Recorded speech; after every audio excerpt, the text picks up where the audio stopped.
what constitutes a research, I would reframe it as why do we do research?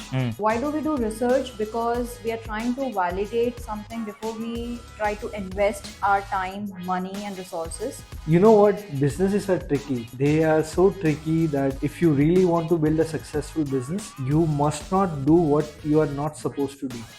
Defining what your skill sets are in industry that you are operating in or the space you are operating in and the market you are chasing, those three things will decide whether you will be able to build a successful business or not. You would want to de-risk for 5 things now is value, it's usability, feasibility is can you build it, viability is can you support it from a business lens, and now the fifth one we just came up with is market founder risk. Research is an ongoing activity, it's a continuous discovery process, it's not a one-off event. So it is research is pre-flight research, it is during, so while you're building, while you're into product design or development phase, and there's post research, and there's research, and there's research, and there's research.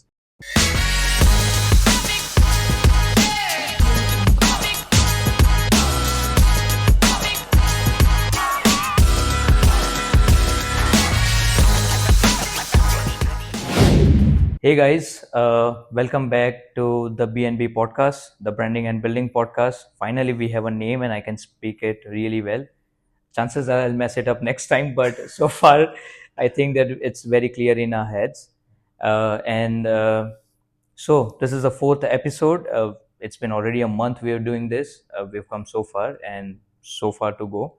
But I think that we have some initial topics that we would want to discuss before we get into the actual topic. And the topic is that, first off, to start with, I want to thank everyone who's listening to this. And I'll also want to, just highlight the feedback that we've got from people who are listening to this. And very generous of you guys to share your feedback. Really grateful for people who are listening and giving us the love. And yeah, talking about feedback, there are two most important things that I want to highlight. One is audio. Of course, it will always be in work in progress because we're trying to be better at it. Slowly and eventually we'll get there. But another thing, surprisingly, something that we have been neglecting and not doing properly is that we haven't taken the time to introduce ourselves. And that is something that I want to correct starting this episode onwards, because we already have Janki with us and we will have to take the time. I would want to take the time to introduce her, and why not giving a reintroduction to ourselves. Of course, it's a new place, new setup, a different location.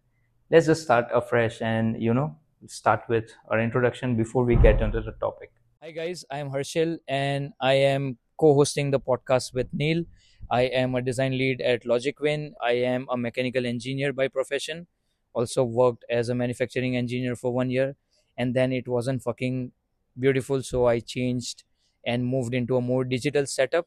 I didn't want to get my hands dirty. So these days I go around facilitating design sprints and I do design some products. I work at LogicWin. That is where I met Neel, and I had some part to play with design of Sync Signature. So yeah, that's about me. Moving on to Janki or Neel, whoever want to. Hello, guys. Thank you, guys, for having me on the show today. I'm Janki, and I've been working since almost 4 years now. I started my career. Thank you. I started my career in one of the Fortune 500s, which is Schneider Electric, and that's where I started to work and understand what I wanted to do. But good things don't last. So I worked there for 2.5 years, and then I joined Harshil at LogicWin, handling the design team there, where I worked for 1 year. And these days, you can find me researching on projects and businesses. So yeah, that's about me. Great. Now we have to build. Oh my god. Hey guys, this is Neel Patel and I'm building Sync Signature right now. It's a SaaS platform for email signatures. And before that, I was a part of LogicWin. That's where I met these guys, amazing people, and we started doing discussions around product marketing and all of that you already know. Probably if you don't, then you must check out our podcast episode number 1. I hope that is a better intro, and I hope this is working. It is working. So It is. have fun watching this, listening to us, and thank you for all the feedback. We try to make sure that every time we go out there, there is more juicier stuff that we can share with you. Stay tuned. And from now, what you're about to watch and listen to is in a more calmer setup where we're just having fun. At some point, you might have us sipping to some stuff, and yeah, Nice. that is what Make has your caused. guess. Yeah, make your guesses, and yeah, have fun, guys, and stay blessed. Really grateful, guys. I have a topic for today. We're going to talk about research of all sorts. And since branding and building, like both these activities have research as an integral part, maybe the first step of starting something. Maybe you start a new branding activity, a brand new design project, or a brand new any sorts of product, service, business. You have to have research as an integral part. So yeah, today we are going to talk about research. Okay, let's dive in. I have a few questions in mind. I'll ask those questions, and please feel free to share your thoughts. Okay, so let's start with the basic. uh, where does research start? Where does it start? Okay, so for me, research starts at my desk. Mm-hmm. It's a desk work most Okay. of the part. Um, Say if you, classic example, if you have an idea, that's where everything starts. So if you have an idea, you don't know where to start, go around it, you open your laptop and you start about going searching for people who are doing similar stuff. That's how usually people start today, to see if there's existing players who's doing it. And from there, you start going to see how big is the market. Okay, there are one players, two players, there are 10, and there are 15. And then you see how many people can I serve in that market. That's where it starts for me. Moving on, if you once you have a validated market space, do we really need to build this is where the user research part comes into picture. Mm. So the part that I initially spoke about was the market research. That's where it exactly starts. Mhm. Then we move around. That's if you start with an idea, Mm. and then you move around, going around speaking to people to understand the exact problem that you're trying to solve, or your product is going to solve, or your business is going to solve. Mm. And moving from market user, you move into the product aspect, that what is that exactly we're trying to build. Mm. So for me, research starts there, from your Research, desk, yes, with from an it. idea, Mm-hmm. with finding out the existing players and validating the space, the size of the market, and moving on to the users. Okay. Okay, it's a very nice way to put it. I mean, I haven't thought of it like that. Research starts at your desk. That's where it starts before you actually going out and trying to find people to talk to. Because if that is the first thing, then research starts away from your desk. It's actually going out, trying to find people, and then uh, getting some insights from them, and then it's outside in, so you get an external perspective inside your process of product development, or just business design or systems design in general. But starting at desk, that actually makes sense, because when you are an individual and who's just trying to get excited about different ideas you might have, so you already have an idea, and if that is the case, yes, it starts at your desk. Nicely put. Your take on it, Neil? Yeah. So my take on this is, I would say that uh, recently turned founder, and when you say research, I kind of think about research in a way that you are just starting out, Mm-hmm. trying to build a business around something. So for me, there are two aspects to it. Number one is, if you are already in certain industry, and if you are so consumed, you have spent a lot of time around that, or even if you haven't, you'll probably have certain things or certain problems that you already see in that industry, and you feel like technology can solve it in the context of digital businesses. Yeah. So in that case, the idea is to kind of gather those problems, see the severity of the problem, and try to build or sort of or try to come up with a solution which is technology based, that solves it for that particular industry. So that is one way of looking at it, or the one aspect of it. And the second one is, you are not in an industry, but you are out there, you are looking to start a business. And what I feel like is what Janki suggested, that is something that can be done in the second part of it.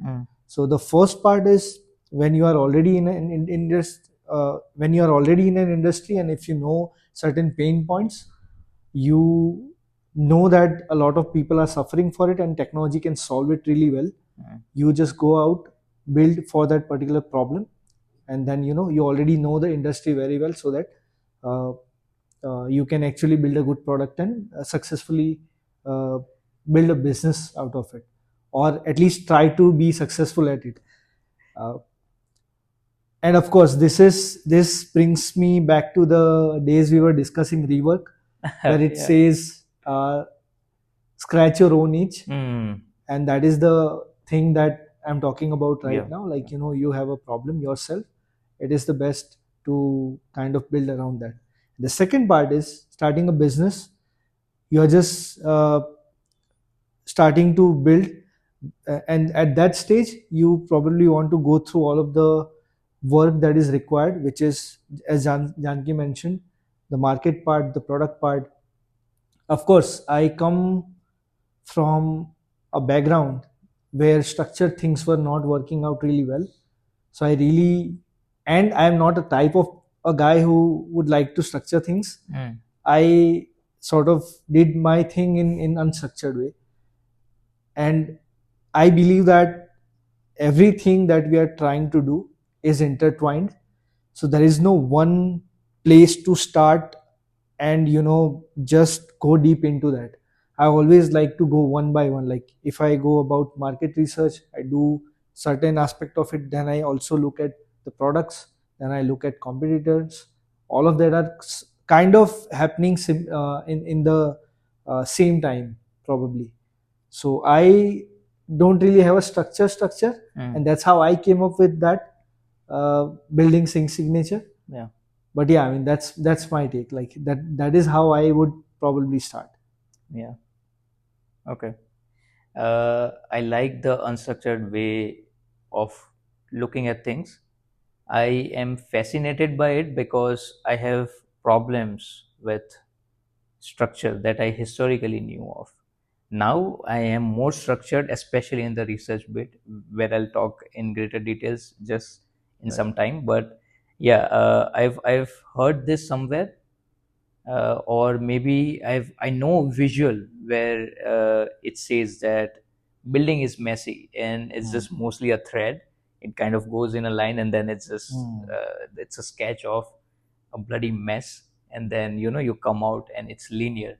Right. And then when someone asks you how did you get here, you would go around saying that first I did that, this, that, Yeah. because those were kind of the picks, those were the moments that stayed with you because that was an insightful activity that you did, and that kind of was etched in your memory. And then it's once you've done it, once you've gone through it, I guess it becomes more easier to say that I did this, which Right. resulted in an outcome which is sync signature.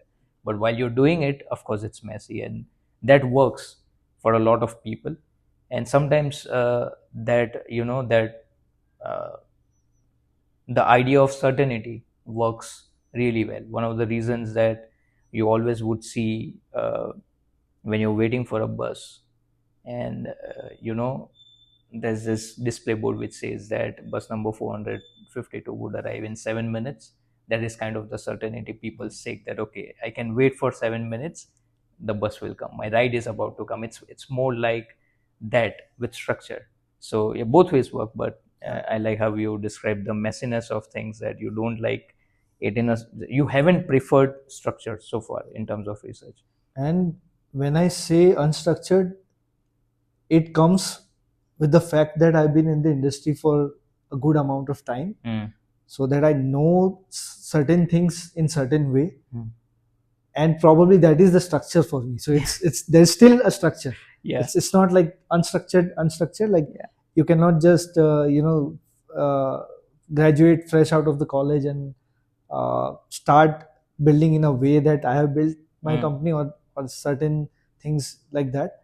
So yeah, I mean, if you're falling into that kind of profile, it will be required for you to at least go Have through some the steps, structure. or have some structure, because that's only makes sense Yeah, at that point in time.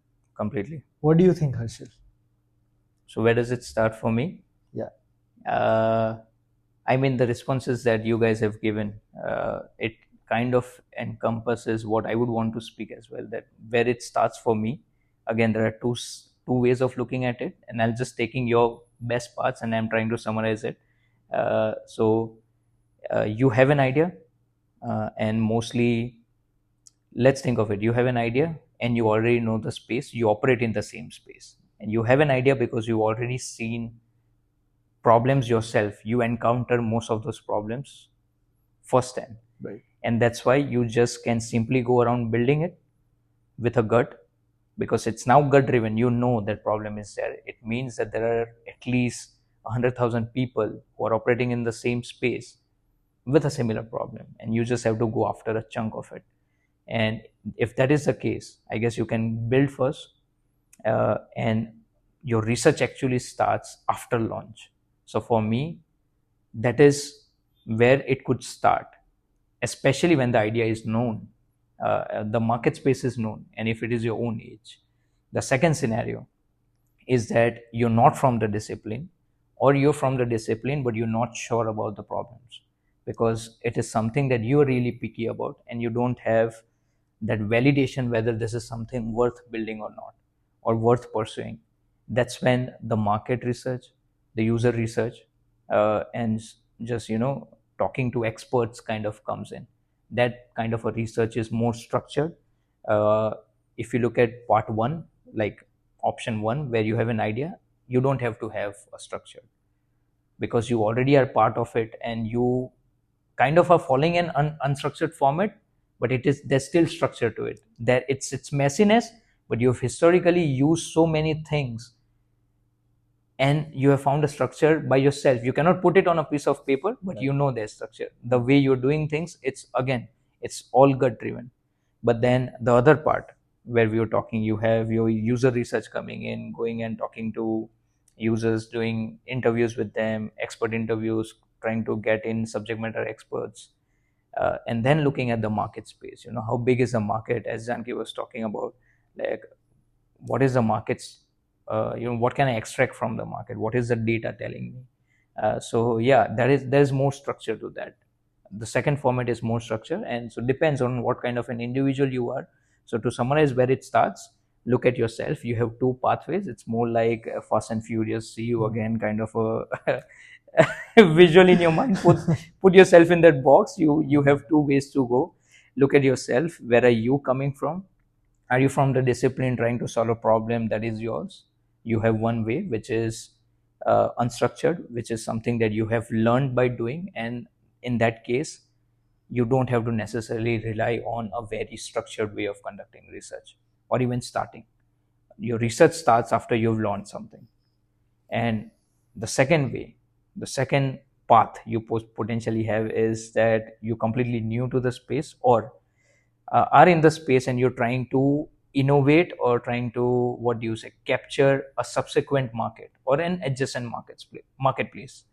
Ideally, most times what happens is that you are from a space and your furthest idea is in the next discipline or the next industry. It's not that you're operating in tech and you would go around building a food brand, or a beverage company. It can happen, but it's not something that you'd start pursuing. And even if that is something that you are a techie and you want to have a sneaker brand, then you need a structured way of going about it. So yeah, that is my take on where does research start. Moving on, that was enough. This one is tricky, and please take some time to answer this, because we would want to extract as much of juice from you guys as possible. What constitutes research? Like, what is it? We say that you can do a structured format of research, or you can keep it messy, unstructured. But what is research? Where does it all start is where we covered. But while you start, what do you have to do? Okay. Um, what constitutes a research? I would reframe it as, why do we do research? Hmm. Why do we do research? Because we are trying to validate something before we try to invest our time, money, and resources. And how did we start going about it? Is we fundamentally have four risks and four hypotheses about any particular product, service, or a business. And what are those four risks? It is value risk. Value risk is, we are building something for the users or our customers or our clients. Those people really need it? Hmm. Are they going to use it? Are they going to choose us? Why are they going to choose us if they're going to? So that is fundamentally de-risking the value part of it. Then the second biggest risk is usability.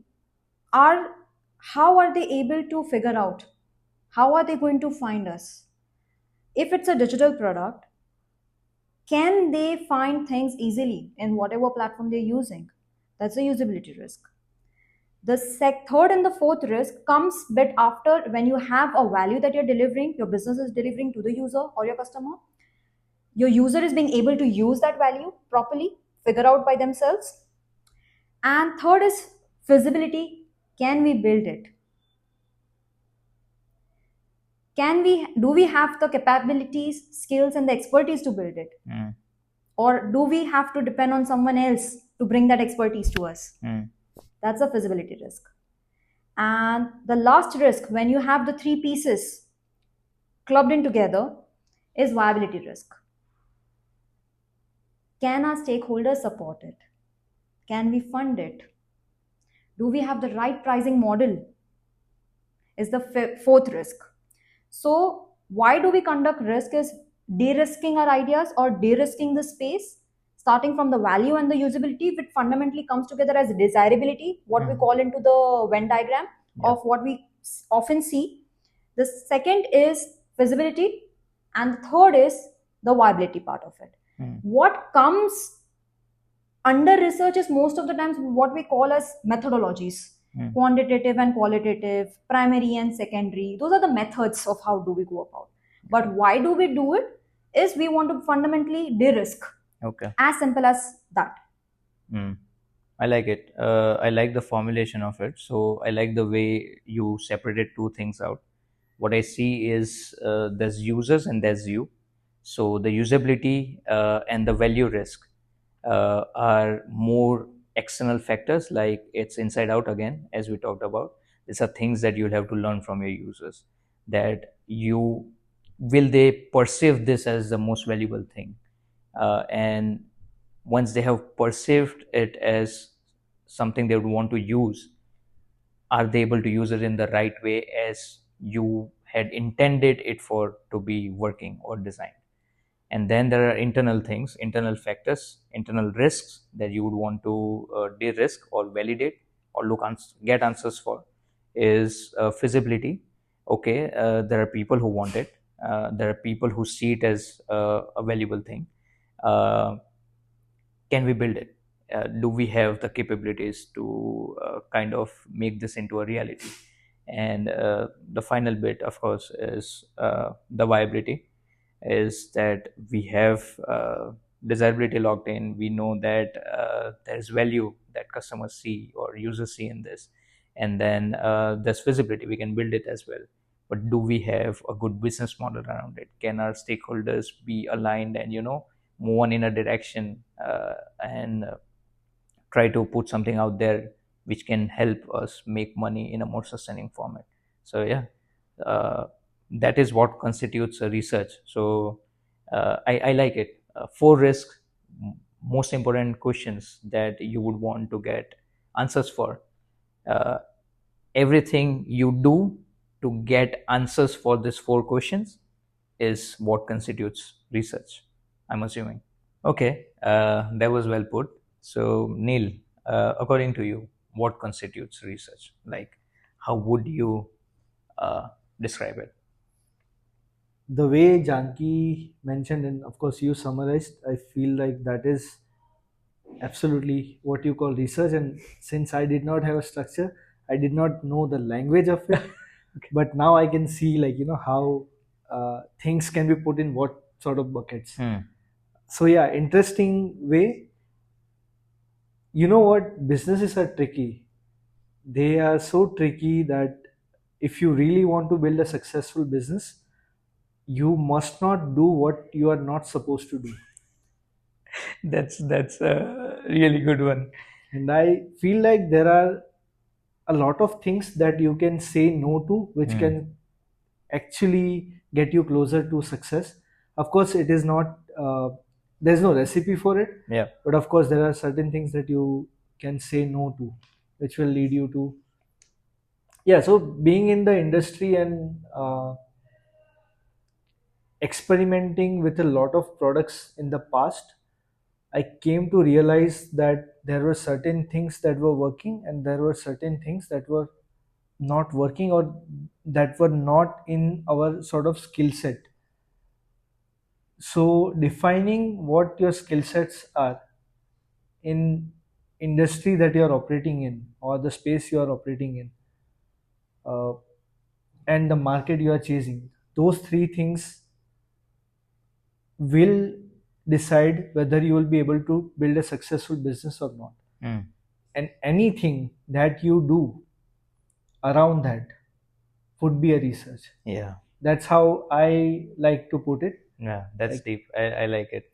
so when we were building, or we were starting in building Sync Signature journey, we did not think about what space to chase, or we did not think about what market size, or like conventional models we did not touch base, because we were sure about a certain things. And Hmm. what, Hmm. in my mind right now, I don't really have like, 1 2 3 sort of formula, but what I can say is, one thing is, as I keep saying, like, build a bicycle first, and then start to approach a bus when you have got signals from the market. Yeah. And to enhance it with the podcast we have been doing, I would say that build a bicycle which has a nice experience to it. Yeah. Otherwise, people will not buy it. Hmm. At least that is the most relevant thing right now. Yeah. So yeah, so that was one of the principle, like build a bicycle, build something very small, go out there and see how it performs or acts in the market, and then try to build on top of that. And the second part is, operate within your skill set that you have right now, because if you want to start right now, you cannot spend another 6 months building skill set that you don't have right now. Hmm. Hmm. So I would say that play on your strength will be the second thing, Hmm. and then go out and try to do market, product, uh, and competitor, all of that research, and then you can sort of come up with a great potential. And of course, there is one more angle to it. It, in my opinion, I might get a lot of hate for this, but I feel like you shouldn't always be looking for problems. I don't Yeah. think so. I mean, Yeah. I haven't. So the problem, Sync Signature doesn't solve a problem that was not out there. Hmm. Right? Everybody, not, I wouldn't say everybody, but a lot of people anyway use email signatures. A lot of it, and it's a very uh, old age concept in a way. Like, when email started, probably within couple of years, email signatures would have born anyway. Yeah. Like, people wanted to share their contact information through emails. Hmm. So I think it's not something which is uh, new. I wouldn't even say new. It's not even new enough in that sense. Yeah. I would say that, it doesn't have to be a problem. It could be something that you're solving for you're solving for convenience, uh, or something around that. Like, people would be like what is AI? Why do we know that we can write a good LinkedIn post ourselves, but sometimes we want to, you know, Yeah, try to reduce the time to give the exact value. We sort of use AI. So even if you're just building something which is not a problem for you, it may work because you are anyway trying to help customers or the users be better at something. yeah. So And while you're speaking, like, you were sharing your take on what constitutes research. It's a very fresh take on, so what I have known and what me and Janki were talking as well. It is more structured. I haven't gotten a chance to look at it from an unstructured lens. And what came out, to be very honest, while you were talking, I was looking at beautiful view that we are sitting with. For people who are listening to this, I just can't describe how it is, but I was lost as it's cloudy as well. But what came out is that research is not only about looking at the users and then internally looking at the feasibility side of things and viability side of things. It's also looking within. It's for yourself. Research yourself. Most importantly, know thyself. And what you talk is fundamentally that. It's what kind of skill sets you're sitting with right now, what industry you are sitting in, like you are operating in. Knowing that, having complete awareness of these two things, actually, I don't know what do we call it. Maybe it's something that you keep on using a lot of times that we have been having these conversations. It's market founder risk. Let's introduce a new risk. It's called market founder risk. And what falls under market founder risk is this: that look at yourself, look at your skills. uh, do you have the skill sets? Are this good enough for you to go around building a product in the discipline you are in? So now we are talking about 5 risks. and Already people were very fucking busy with 4. We right. added one more. So But yeah. when I just recalled something, so I wanted to share, like, in terms of research, one of the things that I did was, so when I said you don't necessarily have to look for problems, I mean to say that when you go out and doing your quantitative research, like trying to gather data points from the users who has problems or sort of issues with the existing solutions out there, like for email signatures, how do you go How do about that? I went out, I saw everybody's comments and everything. I did a lot of that, but I could not really come out with a proper problem statement from there. But while I was doing that, I kind of get the sense that whenever I wanted to go out and try to, you know, build a email signature for myself, I kind of always felt that you start with a template which is looking very beautiful, and then you choose that, you replace it with your own information, your brand color and everything, and then you see it and then you compare it with where you started. Both the versions will have so much difference that you'll feel like what is this? I mean, is it something that is even it's like, you start off with a one of the theme template uh, for your website, and then you try to shift some colors and it will just starts looking like a fucking mess. exactly. Yeah. So that's that's the idea that I came up with Yeah. after going through all the comments and not finding the problem right away. But then the problem was, I don't know how to really explain it, but problem was there, and that is something that was not known to people.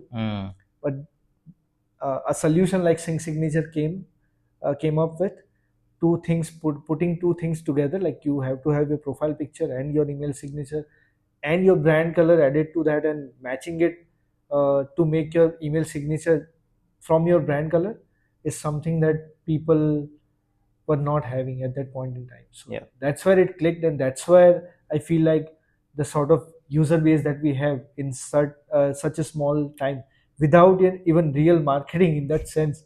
It's pure organic, no nothing. And Yeah. organic, not even SEO driven. It's all the sort of word of mouth or people sharing reels and stuff. That's how I got those Yeah. numbers. And yeah, I mean, that's where that's what I actually wanted to share. Yeah, I guess that's a really elongated, elaborative discussion about what constitutes research. I guess just to again, try to put it in a box for anyone who's listening and have heard us rambling through this. Chances are we've gone on tangents that we ourselves don't know. Janki took a small nap in that same time. So, yeah, but the idea is that you'd want to de-risk for five things now is value, it's usability, it's viability, like can you build it, it's feasibility, sorry, that was feasibility is can you build it, viability is can you support it from a business lens, and now the fifth one we just came up with is market founder risk. That just what you were talking about, like when I say you, it's Neel. People who are listening to this again on a podcast, one of the podcasting services, what Neel talked about is that you need to know yourself first. You need to know what kind of skill sets you're sitting with, what discipline you are in, and then is there a small itch and can you build something, throw it out there and start learning. Like that's where your research starts, after you put something out there. So yeah, that is something that we can say constitutes research. Okay, moving on to the next one, and we just took a small break since the weather is getting a lot sexier. It had to be drinks. So uh, let's move on. What to do and when. So when I say what to do, like we talked about 4 to 5 different types of risks, uh, questions, hypothesis that you are trying to seek validation for. So if you have to go about looking for all of these 4 to 5 answers, how do you go about doing it? What to do when? You have an idea, you have a problem to solve about, but you also need to qualify it based on your expertise and skills. Just like Neel said, that I have 10 of those really good ones, but in order to move forward with one or two with the best ones, I need to evaluate myself and my team or the space that I'm into, that how, what expertise do I hold in that? Will I be able to move and be successful in that particular space? So once I have that understanding and evaluation, I'll start go about doing market research. Once the market is briefly validated, I'll go about watching the competitors, who are the top players, the big ones. How big is the market share, that 44 example, 44% example, 50% example, and there might be smaller players into it. So definitely we are not going towards the bigger players, but the smaller ones. Who are the, what are the group of companies that are into the smaller players? What kind of market share do they hold? And once I have that kind of an understanding, I'll move around talking to people In the space. in the space When who you are say using people, users, or the like who are, users. okay. So I'll go about going talking to users who might, my assumed user group, who might be using a product like that or a platform like that, in order to see of what are they using, what are their current challenges, how are they using it, and what, for what they are using it. So fundamentally the use cases, and post which once I have this amount of data, the first and foremost thing I'll do is talk to the expert Okay. after that, because I know my user, I know the market. Now I need an expert guidance or an validation that the market that I'm running or targeting is being validated by an expert who's served in the market since a very long time. What does he think about the space? What does he think about the problem? And what does he think about my value hypothesis that my assumed product or business is going to give to the user?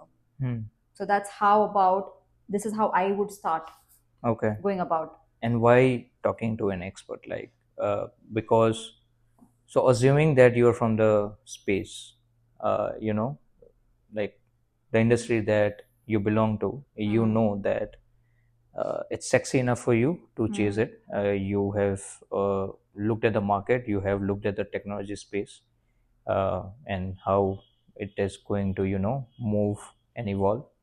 And you also talk to users. Why bring in the experts? Like, what exactly you want to source from the experts? Okay, so I like to give a small example. Why Mhm. expert? Example, right now we're building a podcast. You guys are building a podcast. If you would have gone about doing such research before building a podcast, which you haven't done, but if in case you would have done, Yeah. bringing an expert means talking to people who have been really good at podcasting, Mhm. have a really good number of followings. That's what I consider as an expert. Asking them of what's working right now in podcasting, how do they select topics to talk about, Okay. how do they collect feedback from the users, and what is the future of podcasting does I mean what does the future of podcasting look like. Okay. So that's just a very small example of why do you need to talk to to an expert, because they have been doing this since a number of years, while you might be entering, or while you have would have been into the space since a very long time. So it's if I have to put it in different way, it's things that you yourself don't know or your users haven't told you about. Absolutely. These are potentially problems or opportunities hiding in the plain sight, Absolutely. and you cannot extract it by yourself. And that's where the experts and their opinions kind of come in and give you a different sort of a guidance. Yes, and one more just to add, what experts might also help you with is to understand if you're in a space that might require you an ongoing expert support Okay. or a one-time expert support while building. So that's also something that you need to validate depending on the kind of space that you're working in. That's also the kind of clarity that you would need before investing into an idea or a business. Okay, makes sense. Neil, what's your take on it? Janki put it in words what I was actually thinking, and when she said, when she gave an example of podcast, I really felt that like We should have done that. Okay. because anything, this is my one of the core insight as well. Like if you are, for example, if you just want to start a YouTube video, right? There is one way that you just go about trying to build a channel, uh, record a video of yourself and putting it out there. And there is second way where you don't invest a ton of time, but you actually go about seeing what are the trends in the YouTube industry, or learning from the people who are actually in that industry for a long time. They can tell you things that can really gets you from step 1 to step 5 directly. Yeah. So if you really want to skip all of those 1, 2, 3, 4 steps, you can really start with. And if you just do a little bit of research on Google also, you can easily skip 2 steps for sure. Yeah, yeah. That's my belief. And when she said that, I really felt it. But I mean, anyway, Yeah. we are going about it, and we'll be learning more as we progress. Yeah, So, yeah. it was a very tricky example, and talking about research without having done ourselves. No, but we haven't done it for, of course, the podcast. But me, you, Janki, we've been put into positions or situations where we've conducted research for. I would say I've conducted research for at least 7 to 8 different Absolutely. products or business ideas or services in general. And Janki was a part of a lot of those with me, and now she's doing it independently for a couple of months. So of course she's found a good way of structuring it. I was conducting research, but I necessarily didn't have a structure. I knew what I was doing research for, but that was not the core aspect of it. Like, that was not the core thing. My idea was to do research and then to make as much as informed decisions as possible, along with a group of stakeholders who are going to do the design sprint with us. It was not as a research that is the most juiciest part. I was always more excited to get to the design sprint, and research was it was more about informing myself, educating myself about the industry in general, and making sure that people who are going to be in the workshop, in the design sprint with me and Janki, or me on occasions, are not misled, because as a facilitator, it's really important for you to actually have a high level overview of what the space is, what are the kind of problems that the stakeholders or the participants are after, and what kind of a solution would actually intrigue the users at them as well. After 5 days of sprinting on a problem space, you'd want to see something that you yourself are happy about, and you don't have that hesitation of putting it in front of the users on the fifth day of the sprint. So it was mostly like that, to just get it done with, and not something that I was looking at in a very obsessive manner. But then just the way recently Janki has been doing it, it intrigued a lot, and I was like, damn, this is something that we should be taking seriously if we exponentially want to improve the outcomes of the design sprint. As you said, yeah, you talking to experts, uh, taking their opinion. Sometimes what can happen is you're at step one, all your efforts would go to step two, but just bringing the right set of people into the process will take you from, maybe you still have to do everything, but it's just, it fast tracks your progress kind of from 2 to 5 and thereon. But any other thoughts about what to do when? Right. So about research in general, I think Janki has covered a lot of aspects already.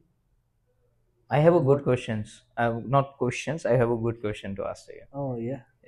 Around this, like what to do when. I know, like putting you in a spot again to, for this question, because you know that you like it in a more unstructured format. You just shared with us, but let's play this scenario. Let's rethink it in a different way.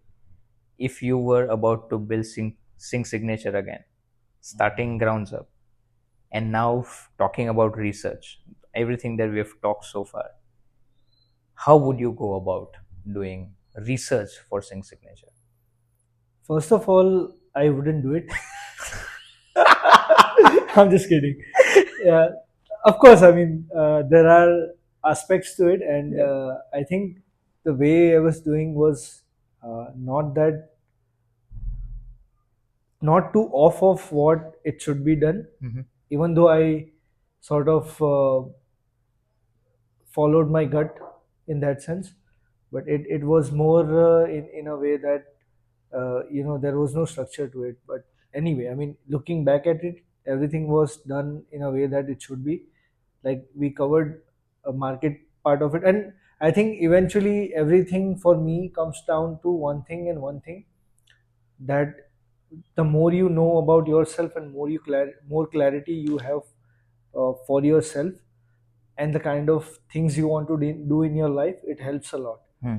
So for building business, I had a set of skill set that I really felt aligns with what I really want to do in a particular industry. And this was this industry. Like, if you say that, work with doctors and try to go into healthcare, I wouldn't say yes to it. If you say that, go into construction industry, where a lot of technology advancements are yet to happen, Yeah. if we say so, just an example, Yeah. I wouldn't go, because I know that I'm not that kind of person who would go out and deal with those kind of people. Hmm. I'm not saying those kind of, in a way, that we are operating in a software. Yeah. Yeah. We are soft in that software zone. Yeah. And these are the people who spend their day out on the field and Yeah. deal with a lot of Hardware. exactly.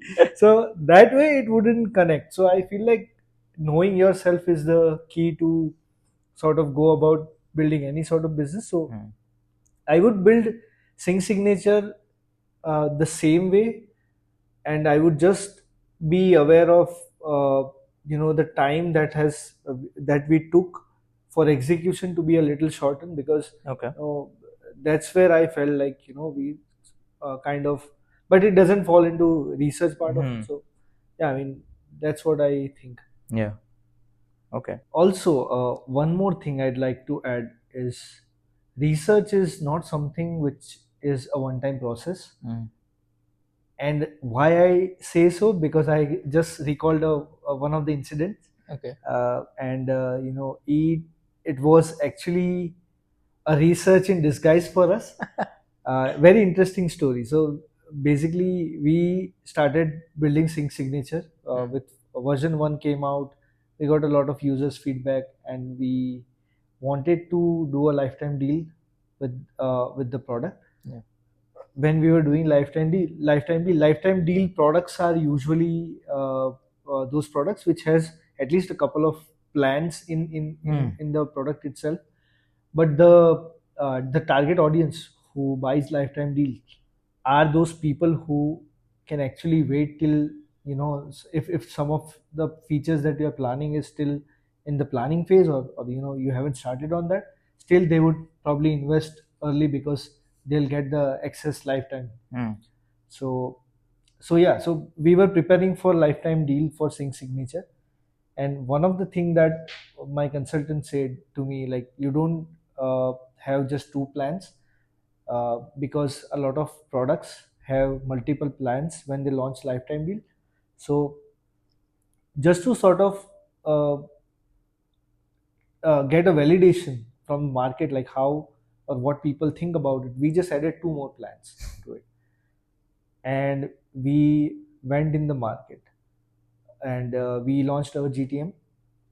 And when we went out, people were telling us things related to the pricing, related to the feature set in each pricing. And within a week or so, like 10 days of time, we sort of realized that whatever we have put out there, there are certain tweaks to be done there. The beauty is we have not built even a single feature in the third and fourth plan. Yeah. And even in the second plan, we have a couple of coming soon Coming features. soon. Yeah. So essentially, the product was just one plan, and then the rest of the plans were the Coming sort of soons. hypothesis. Yeah. And I would add that you can do that when you have a clarity of things from the competitors landscape, or the market you are in is mature enough that you get this kind of reference data points. And in our case, it was there already, so we were able to sort of come up with those things, and we did not have to explain much to the users for that. But yeah, I mean, so we launched with 4 plans instead of just one. And couple of days later,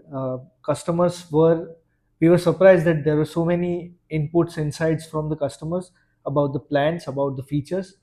And from those data points, we were really able to come up with a great plan, and we readjusted the pricing and the features and stuff like that for those targeted audience. And when we relaunched again, there were a lot of sales coming. So that's Okay. and that's a research, right? Yeah, that's research. That's research. So Yeah. I mean, that's what I wanted to share. Yeah. So that was something that actually covers a part where Janki was talking about what happens when the scenario she covered was when you have an idea and there's nothing yet. Right. You're about to go and build it. And there are chances where you are in a state like Neel or Sync Signature, where there's something already out there. There are Right. users, and now yet you are looking for the next potential leap, the next potential leap, the next potential leap. And it's a continuous discovery process, as you said. Exactly. It's research even after being out there. Every day is kind of a research. Every day you get surprises. I'm pretty sure we've talked about it. Absolutely. Your mailbox is full of user insights or market insights which talks about this thing is not working, or these things have changed, and something is scrappy or something or the other. But yeah, that's how research is. It's not a one-off event. And I mean, thank you for sharing that. It makes a lot of sense, especially to someone who's already listening and is in a space where there's already something out there. And it's more about making those assumptions, hypotheses, and trying to tweak things with your product, making those minor changes and publishing it, pushing it out, and then seeing what kind of what are the signals from the market or from the users around your hypothesis. And you can validate, invalidate. But I'm assuming most of this hypothesis or tweaks that you made would fall under the 4 categories that we talked about. Either it was around value, either it was around desirability or feasibility or viability, or any of those. Viability for you and for someone who's already buying it from you. So they might have certain business objectives they want to achieve by using your product. So it plays. So it's more holistic in that sense. Absolutely. And continuous in nature. Yeah, continuous in nature. Amazing. Okay, let's move on. This one is amazing. I guess we've talked very sequentially, knowingly, unknowingly, but this kind of is an element that uh, research in general is very less talked about, I guess, and there are too many different sides to it. And this one is, how do you present and use insights? So how do you present what you've collected from the market as a part of your research, market or users as a part of your research? What are the type of insights that you've uncovered? How do you present it and use it?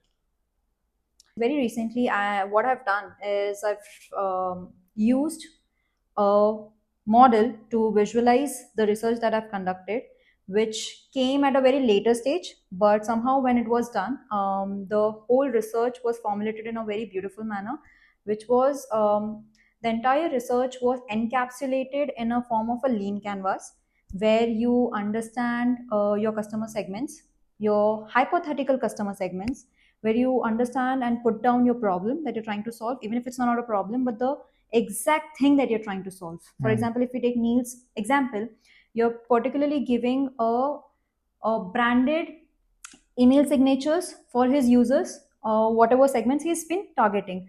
Then what is it their current way of doing it? Just like you shared, it's the manual putting into the email, manually they're entering it, or maybe they're using a third party tool and then you're exporting and using it.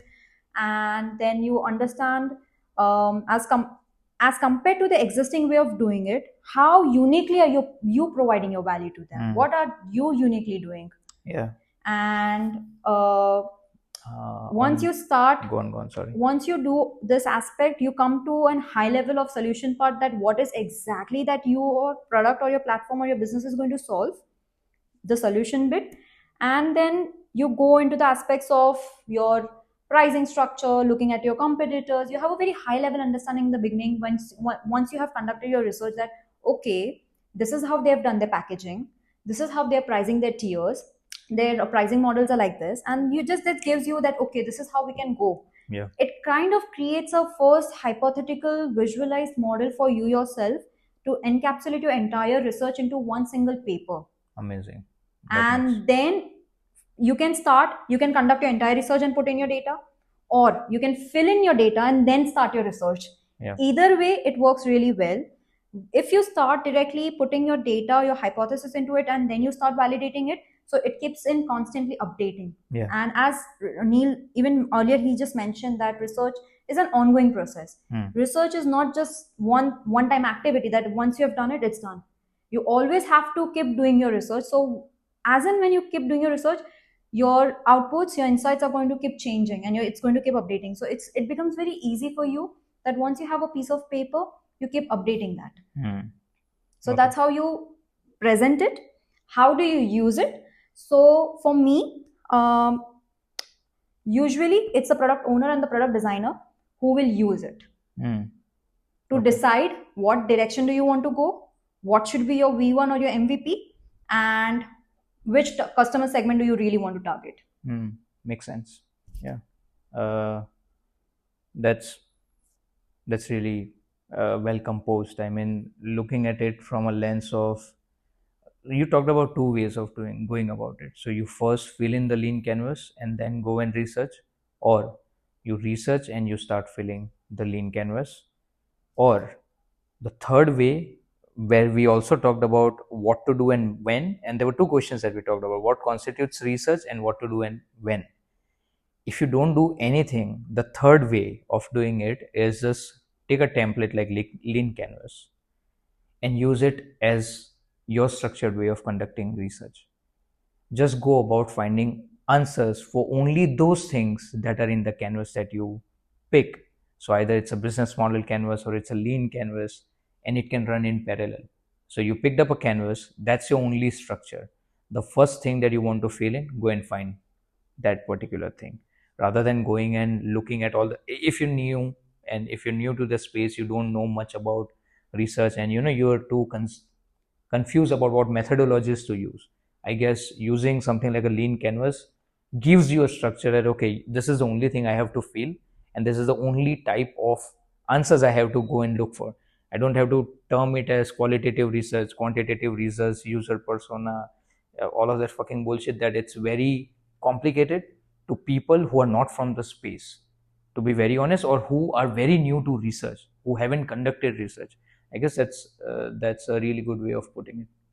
Yeah, just 2 points I'd like to add to what you've just shared. Once you have, if in the case you're starting with using the lean canvas and then going about doing your research, very important is that you ensure that you validate the market space that you're operating in and also the customer segment while either testing your prototype or while interviewing them to understand if you're in a very complicated industry or a space Yeah. that you're solving the right problem. Okay, makes Yeah. sense. Adding to what Janki said, and I think she mentioned it really well. Like, it's a continuous process, and the document that Lean Canvas is supposed to be there, and you have to update that. That is great thing. That's step number 2, I would say. If you're not doing step number 1, okay, fine. Yeah. If you're not doing step number 2, then it's not fine, because you're not updating. It will just be a piece of paper, and as rework says that Yeah. don't do anything which needs an updation all the time, or if you're not going to update it later on. Yes. So I feel this is a really good thing that she shared. Like, it's a continuous updation process that goes into that document, and to extend that, I would put in my perspective as a founder that her job is done at that level. Like, she has to keep on updating. But as a founder, or the PM or the owner, whoever is processing data, there has to be a process to apply that directly into the business. Yeah. Customer is a king, no doubt about it. But not everything that customers say you Is have right. to take in Yeah. and start acting on it. Yeah. I would say you have to be very picky about those things. You have to take those insights in and then process and see whether it fits into your business objectives or not. Yeah. And say hell yeah or no. So if one item is coming to me, like for example, competitor has changed their pricing model, then I have to take that decision, or call that whether it is something that can really help us in our business objective. It's not plainly copying what competitors are doing, Yeah. or the customers are saying, because sometimes customers are saying Stupid things that are, I mean, that is of no use. Like, Yeah. they would, if you start taking all the bits and pieces that they share, you'll end up building, like, bloating your product. And since we admire rework a lot, Yeah. we would have to say no to a lot of things. And I feel like we should be doing that only. Yeah. I mean, creativity is subtraction, right? Exactly. It's the stuff you decide not to do defines the success of things that you've already done. Like, Absolutely. adding things to what is already there unnecessarily, just because it's a desire of yours or your customers. And there's an example from Rework as well, where they've talked about how they were serving a very big Yes. customer, and they would give them 100,000 plus in yearly recurring revenue, but they wanted Basecamp to look like or perform like, or function in a different way, and they decided to not do it. Of course, there was churn.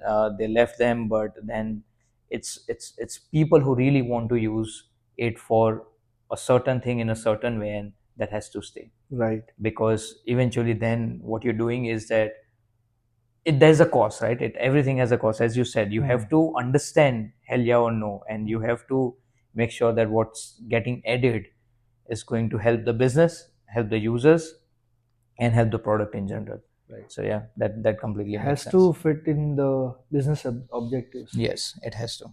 Harshil, I would ask you, because you have been doing design sprints for a long time, and you were in that part where you would have to present a lot of things Yeah. from the research itself.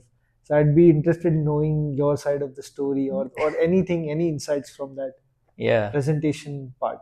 I remember presenting to you once. Oh, yes. We did a strategy workshop for one of the products that you were working on earlier, and I remember giving a fancy presentation about what we've done throughout the workshop. But yeah, I'm just adding to what you guys have already shared. I mean, first off, just that research for me mostly is design sprints, because we've talked about different risks, we've talked about what to do when, and we also talked about how to visualize or how to share those insights that you've uncovered during your research. And the most stickiest part for me, especially with research, I'm no research expert, to be very honest. What I know is that design sprint is like a no brainer for conducting any form of research, whether it's user or market. Because what happened, and plus it is structured, and you don't have to worry about the structure bit as well. It's Monday, Tuesday, Wednesday, Thursday, Friday. It's 5 days of workshop. Monday is mostly assumption making, which is kind of a risks, and also giving a business objective, putting business objective in place. So that is day one. Day two is then only trying to come up with solutions that would potentially de-risk everything that you've written as risk or identified as risks in day one of the design sprint. Day three is then solutioning, ideating, voting on what is going to be, the tangible representation of the experiment that is going to allow you to validate those hypotheses or risks that you have identified, and then testing it with users. That is the most important thing. Fifth day of the sprint, like prototyping, of course, day 4. Day 5 is testing it with users. Now if you look at the format of the sprint, it's everything we've talked about. It covers your market, it covers your users, it covers your technology side of things, because that in that itself, you are ideating as a group. The whole product team and the key stakeholders are in the sprint, and you are contextually aware about what a potential solution could look like. And then you create that and you transform that into a prototype, which is actually a design prototype.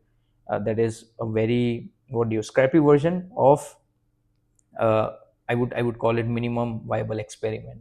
In that way, it's just an experiment that is going to be tested with the users, and you have the users as well. So now if you go through all of that cycle, my part as a designer and a facilitator who's facilitating design sprints, which are fundamentally, for me, I've used only design sprints as a research. So now how do I present the research that is design sprint to the stakeholders who are part of that? So I would just simply give them a presentation, a slide deck of everything that happens in the sprint. What were our key hypotheses? What was a user journey map like? What was the potential solution that we've identified? How did we prototype it? And most importantly, everything that the users have to say about the prototype. So what did they like? What didn't they like about it? And then giving a set of recommendations of how you can actually nail the core product experience, and then what's supposed to be built. This is based on the design sprint, because as of right now we haven't talked about research and then how do you take that research and define a product. You don't have to when you're running a design sprint, because it's all happening and you are not realizing that's happening, to be very honest. All of a sudden it's a very cohesive mix of how insights are getting translated into visual outputs. So that is how I would collect and present insights. It all happens in a design sprint. I don't have a necessary structured way of going and conducting research. Now I do have, because of Janki, of course, but up until then it was only design sprints and then representation, because then I have two things, right? The intangibles, that are the risks, that is businesses, so viability, feasibility, desirability, and value, and a prototype with it. So design is covered as well. So for me it's very easier. I just have to show the prototype. The prototype is actually the actual representation of everything that we have done during the research phase. So yeah, I don't know if that makes sense. It might be very confusing to people who don't know what design sprints are, but especially people I have worked with and people who know me actually know what design sprints are, because I haven't stopped rambling about design sprints in, like, since the day I was born. But yeah, Very interesting. yeah. Okay, after a really long ramble and tangent sessions that we have had in, so it's, we have had micro sessions in one podcast episode, which Yeah. is one session. But I guess we have gone over the board, and I guess we can wrap it up now, I guess, guys. And I'll just try to give a very quick summary of what we've talked about, and I'll just go as per what the questions were we talked around. So, where does research start? First off, to be very honest, research is an ongoing activity. It's a continuous discovery process. It's not a one-off event. So, it is research is pre-flight research. It is during, so while you're building, while you're into product design or development phase, it is at that point you are discovering a new thing or a lot of things. That's research. So that happens during, and there's post research, and there's research, and there's research, and there's research. But it is a continuous discovery process. Where does it start? As we talked about, visualize yourself, fast and furious, see you again kind of a setup. There are two ways. You're from the discipline, know thyself, know where you come from, know what are your strengths, know what are your skill sets today, and then scratch your own itch. Kind of, you have a problem, and your gut identifies that a problem, solve it, get it out there, and your research starts post once something is out there. The second way is that you are starting grounds up. It's an idea, and you don't have a very strong gut feeling about it, but you do understand that you have the right set of expertise and resources at your hand to be able to come up with a product. So product is not a problem. Everything around that is a problem that needs validation. Will people buy it? Will people use it? How will I distribute it? How will I get it in the hands of the right set of users? If I do all of this, is there a sustaining business model? So these are the type of things that you're looking at if you choose the other path. What constitutes research? I guess Janki put it really well. Is the four types of risk that she originally came up with. We added the fifth one. So you have to make sure that value is kicked off. Like you kick off with value is value risk. Then there is desirability or usability risk. I would say usability risk, and this combined is desirability risk. So value is, do people see value in this thing that I'm about to build? If I build it, are people using it the way I intended for it to be used? And then there are feasibility risks. So people want it, there's a market for it, there's value they seek or perceive as in the product, but can we build it? Is feasibility. And then there's viability. Can stakeholders support it? Is there a sustaining business model around it?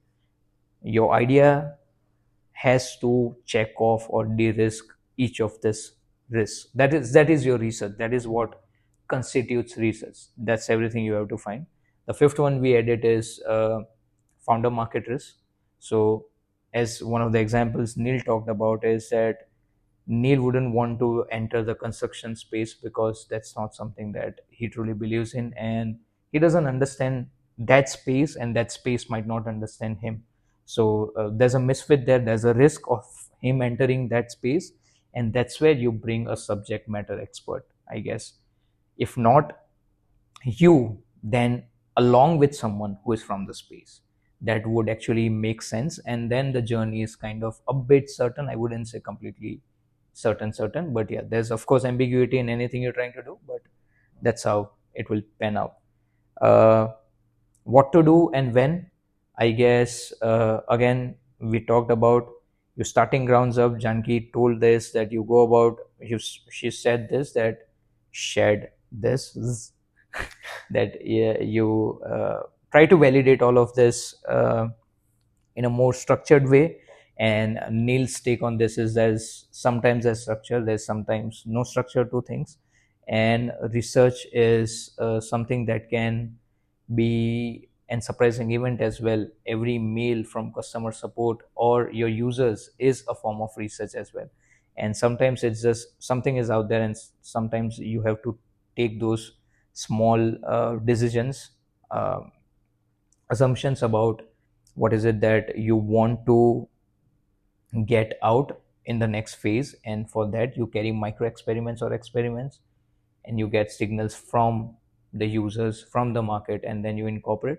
And sometimes it's where you starting grounds up, there's nothing there yet, you kind of make sure that you go through the process of validating and identifying all the risks and visualizing it in form of a lean canvas. Or sometimes if you're running design sprints, if you know them, it's design sprints as a more cumulative approach to doing all of this in a more action packed 5-day workshop. It covers market, it covers users, and it covers the product design, the solution as well. So yeah, that's about everything that we have talked about. I think that is well summarized. If you guys want to add something to it, Neel, Janki. Just one thing uh, about the customer segment, like any sort of insights or the customers, sorry, any sort of customer insights that you get, you don't Yeah. necessarily have to build Yes. all of that. You Mhm. just have to see or sort of plan your objectives, business objectives, and Yeah. always build around that. So yeah, that's one point though. Yeah. So just what Neil said, you have to make sure that the type of signals that you're getting, you evaluate those first and really sit down, see what aligns with your business objectives, pick those, and then make those changes or tweaks. And yeah, you'll have a good life if you do that.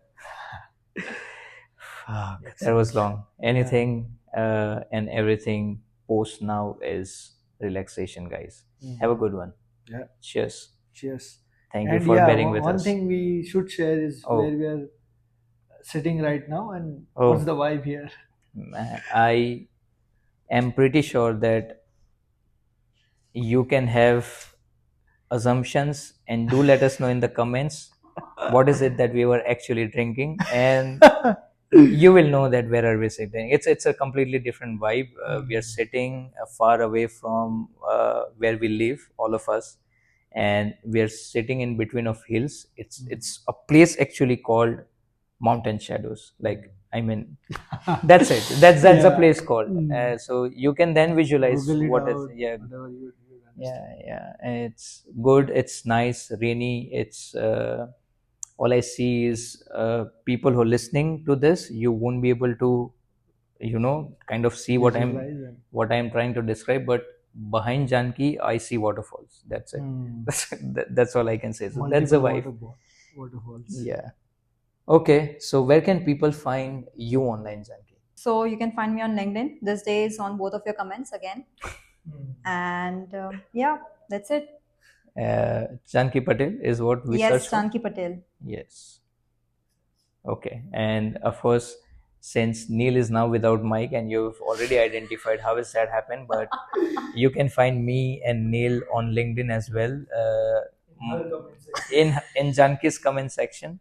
My name is Neel Patel and this is Harshil Patel. So you can find us. It's intertwined. You can find us on LinkedIn, guys. Okay. Thank you. Thank you for listening. Have a good one, guys.